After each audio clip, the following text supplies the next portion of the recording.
ये शरीर नश्वर है। हमें इस शरीर के ज़रिए सिर्फ एक मौका मिलता है खुद को साबित करने का कि मनुष्यता और आत्मविवेक क्या है।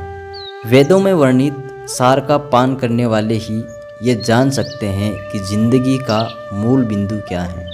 क्रोध का भोजन विवेक है, अतः इससे बच के रहना चाहिए, क्योंकि विवेक नष्ट हो जाने पर सब कुछ नष्ट हो जाता है। अहंकार एक मनुष्य के अंदर वो स्थिति लाती हैं जब वह आत्मबल और आत्मज्ञान को खो देता है। मानव जीवन में तृष्णा और लालसा है और ये दुख के मूल कारण हैं। क्षमा करना सबके बस की बात नहीं, क्योंकि ये मनुष्य को बहुत बड़ा बना देता है। काम मनुष्य के विवेक को भरमा कर उसे पतन के मार्ग पर ले जाता है। लोभ वो अवगुण है जो दिन प्रतिदिन तब तक बढ़ता ही रहता है जब तक कि मनुष्य का विनाश ना कर दे। मोह एक अत्यंत विस्मित जाल है जो बाहर से अति सुंदर और अंदर से अत्यंत कष्टकारी है।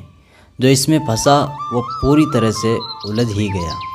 ईर्ष्या से मनुष्य को हमेशा दूर रहना चाहिए, क्योंकि ये मनुष्य को अंदर ही अंदर जलाती रहती है और पथ से भटकाकर पथ भ्रष्ट कर देती है। मद मनुष्य की वो स्थिति या दिशा है जिसमें वह अपने मूल कर्तव्यों से भटककर विनाश की ओर चला जाता है।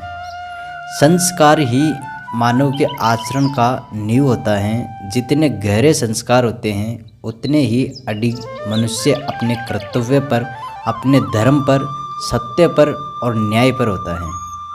अगर मनुष्य का मन शांत है, चित्त प्रसन्न है, हृदय हर्षित है, तो निश्चय ही ये अच्छे कर्मों का फल है। जिस मनुष्य में संतुष्टि के अंकुर फूट गए हो वो संसार के सुखी मनुष्यों में गिना जाता है। यश और कीर्ति ऐसी विभूतियाँ हैं जो मनुष्य को संसार के मायाजाल से निकलने में सबसे बड़े अवरोधक होते हैं। जब मनुष्य अपने क्रोध पर विजय पा ले, काम को काबू में कर ले, यश की इच्छा को त्याग दे, मायाजाल से विरक्त हो जाए, तब उसमें जो दिव्य विभूति आती है उसे ही कुंडलिनी शक्ति कहते हैं। आत्मा परमात्मा का एक अंश है जिसे हम अपने कर्मों से गति प्रदान करते हैं, फिर आत्मा हमारी दशा तय करती है। मानव को अपने पल पल को आत्मचिंतन में लगाना चाहिए, क्योंकि हर क्षण हम परमेश्वर द्वारा दिया गया समय खो रहे हैं। मनुष्य की विद्या उसका अस्त्र, धर्म उसका रथ, सत्य उसका सारथी और भक्ति रथ के घोड़े होते हैं।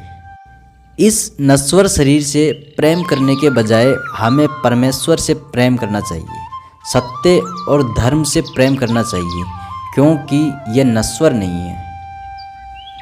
जिसको परमात्मा और जीवात्मा का यथार्थ ज्ञान, जो आलस्य को छोड़कर सदा उद्योगी, सुख दुख आदि का सहन, धर्म का नित्य सेवन करने वाला, जिसको कोई पदार्थ धर्म से छुड़ाकर अधर्म की ओर न खींच सके, वह पंडित कहलाता है।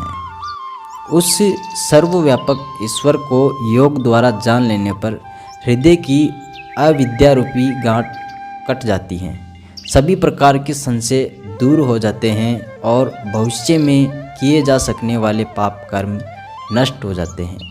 अर्थात ईश्वर को जान लेने पर व्यक्ति भविष्य में पाप नहीं करता। जिसने गर्व किया है उसका पतन अवश्य हुआ है। काम करने से पहले सोचना बुद्धिमानी, काम करते हुए सोचना सतर्कता और काम करने के बाद सोचना मूर्खता है।